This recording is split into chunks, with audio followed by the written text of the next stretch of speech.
మనతో జాయిన్ అవుతున్నారు senior journalist, senior విశ్లేషకులు డాక్టర్ అందే సత్యం గారు. సత్యం గారు నమస్కారం సార్. నమస్తే. సత్యం గారు, ఇప్పుడు అమెరికా ఎప్పుడు నమ్ముకునేటువంటి ఈ అసమ్మతి గ్రూపుల వ్యూహం ఏదైతే ఉందో అది ఇరాన్ విషయంలో కాస్త బెడిసి కొట్టినట్టే కనిపిస్తూ ఉంది.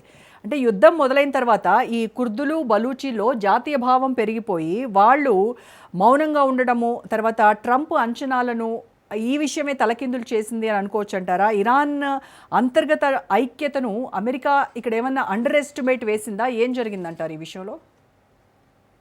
అండర్ ఎస్టిమేషన్ వేసింది. గతంలో ఇరాక్ మీద దాడి చేసినప్పుడు సద్దాం హుస్సేన్ చంపేసిన తర్వాత ఇరాక్ని మానసికంగా రెండుగా విడగొట్టింది. కుర్దిస్తాన్ కుర్దుల్ని వేరే ప్రాంతానికి అప్పచెప్పి ఇరాక్ని బద్దలు చేసింది.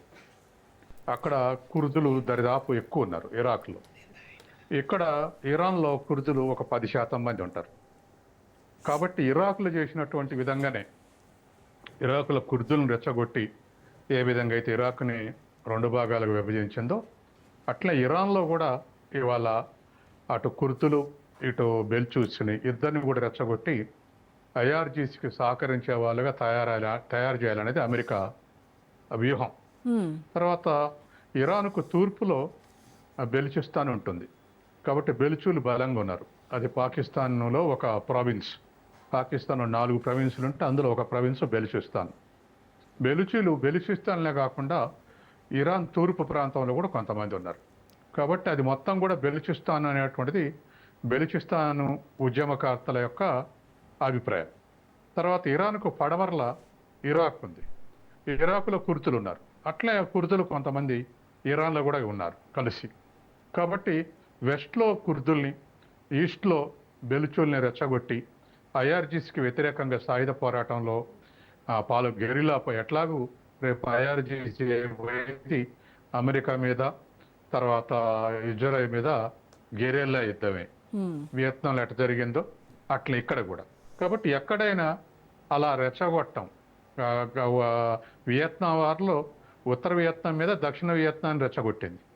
అట్లాగే మన ఆఫ్ఘనిస్తాన్లో అప్పుడున్నటువంటి వ్యతిరేక ఉద్యమ తాలిబాన్ల మీద హర్మూజులు రెచ్చగొట్టింది. అక్కడ హర్మూజులు అని ఒక తెగురు, వాళ్ళని రెచ్చగొట్టి వాళ్ళని ముందు పెట్టి యుద్ధం చేసింది.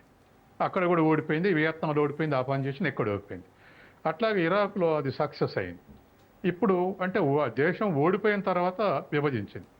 ఇప్పుడు కూడా ఇరాన్లో ఇటువంటి గ్రూపుల్ని ఎగదోసి ఐఆర్జీసీకి వ్యతిరేకంగా గెరిల్లా యుద్ధంలో ముందు పెట్టి తాను వెనకుండి యుద్ధం చేయాలనేటువంటి వ్యూహం నడుస్తూ ఉంది.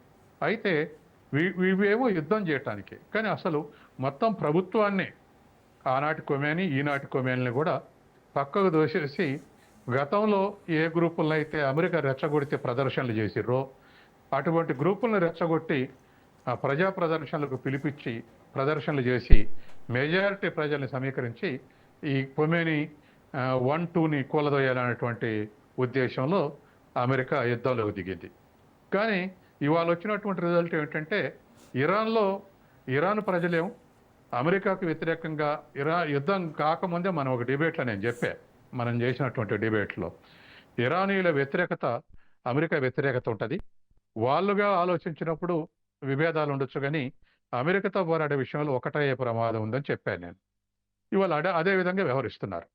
ఇది ఇరాన్లో ప్రజల కూలదోస్తారు రెచ్చగొడితే ఈ గ్రూపులన్నీ తర్వాత ఐఆర్జీసీ వ్యతిరేకంగా వెళ్ళిన ప్రతిఘటన నిలబెట్టవచ్చు అనుకుంటే ఈ ప్రదర్శనలు ఇరాన్లో ఏమో కానీ అమెరికాలో నిన్న మొన్న 90 లక్షల మంది ప్రదర్శనలు చేశారు. దరిదాపు 50 రాష్ట్రాలు ఈ ప్రదర్శనలు జరిగినాయి. కొన్ని చోట్ల అయితే లక్షల మంది ప్రదర్శనలు పాల్గొన్నారు.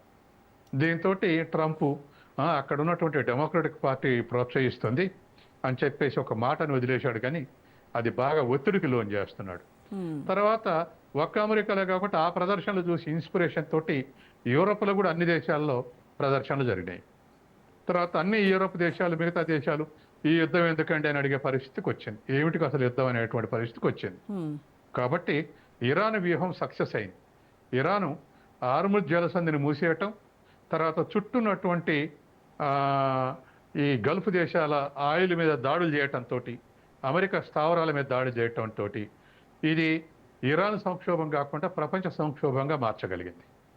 ఏనాడో ప్రభాత్ పట్నాయక్ లాంటి ఇంటలెక్చువల్స్ ముందే అన్నారు, హ్మ్. ఇది కేవలం ఏదో ఇతర గల్ఫ్ దేశాలకు పడక కాదు, అక్కడ ఉన్నటువంటి అమెరికా స్థావరాల్లో 1,75,000 మంది సైనికులు ఉన్నారు, 9 దేశాల 13 స్థావరాలు ఉన్నాయి, వాటి మీద ఆ 13 స్థావరాల నుంచి అమెరికా ఇరాన్ మీద దాడి చేయాలనుకుంటుంది, కాబట్టి ఇరాన్ వాటి మీద దాడి చేసే అవకాశం ఉంది అనుకున్నారు. అట్లే దాడి చేసింది, ఆయిల్ సంక్షోభం సృష్టించింది, ప్రజలందరికీ కూడా కష్టం అంటే ఏమిటో తెలిసి వచ్చింది, ఎల్పిజి షార్టేజ్, ఆయిల్ షార్టేజ్ తోటి.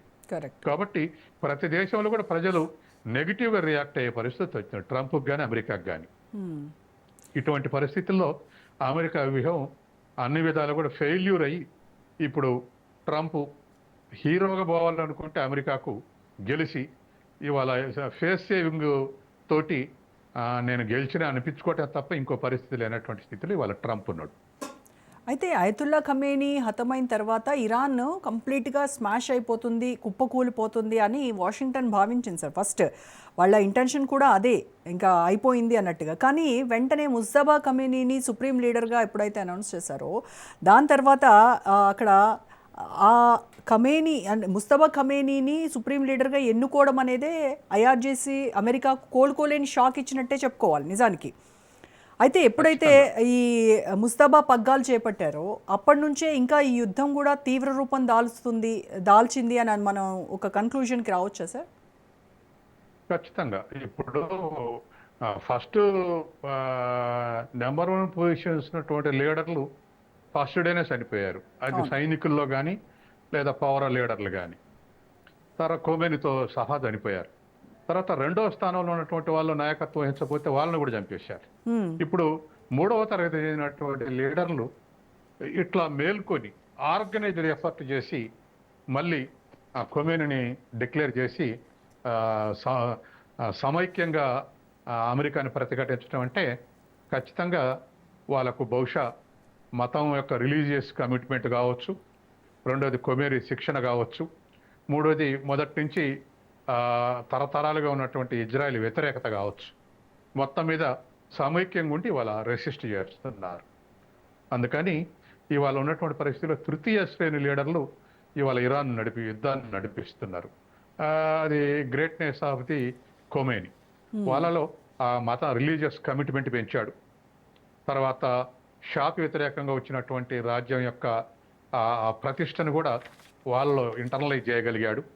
మూడోది అది రిచ్ కంట్రీ కాబోతుంది, ఎందుకంటే వరల్డ్ ఆయిల్ రిజర్వ్స్లో 12% ఇరాన్లో ఉన్నాయి. తర్వాత ఆ ఉత్పత్తి ఖర్చు కూడా ఇవాళ ఇరాన్లో ఒక బ్యారెల్ క్రూడ్ ఆయిల్ని ప్రొడ్యూస్ చేస్తే $14 అయింది ఒక బ్యారెల్కు. రష్యాలో $22 ఒక బ్యారెల్, కెనడాలో $30 ఒక బ్యారెల్, అమెరికాలో $45 ఒక బ్యారెల్. అంటే ఇరాన్లో 14 అయితే అమెరికాలో 45 అవుతుంది, అంటే 3 రెట్లు ఎక్కువ క్రూడ్ ఆయిల్ ఉత్పత్తి చేయటం అంటే. కాబట్టి గల్ఫ్ మీద ఇరాన్ మీద అమెరికా యొక్క కన్ను ఉండటానికి, అంత ఇంట్రెస్ట్ చూపెట్టడానికి ఇదే కారణం. ప్రథమ చర్చల్లో జెనీవాలో చర్చలు జరిగినప్పుడు ఆల్మోస్ట్ ఆల్ ఇరాన్ అన్నిటికీ ఒప్పుకుంది, పెద్దగా విభేదించింది లేదు. విభేదిస్తే యుద్ధం చేయాలి, దాడి చేయాలని ఉంటే ఒప్పుకున్న కూడా దాడి చేశారు. అంటే వాళ్ళకు ఖొమేనీ దొరుకుతున్నాడు, అగ్రశ్రేణి లీడర్షిప్ దొరుకుతుందనే ఇంటెలిజెన్స్ ఇన్ఫర్మేషన్ తోటి చర్చలు ఇరాన్ ఒప్పుకున్నప్పటికీ కూడా దాడి చేశారు. కాబట్టి ఇప్పుడున్నటువంటి పరిస్థితుల్లో ప్రపంచ అభిప్రాయం అయితే అధినేతలు ఎట్లా ఉండేవండి, కానీ ప్రజల అభిప్రాయం మాత్రం పూర్తిగా అమెరికాకు వ్యతిరేకంగా మారింది.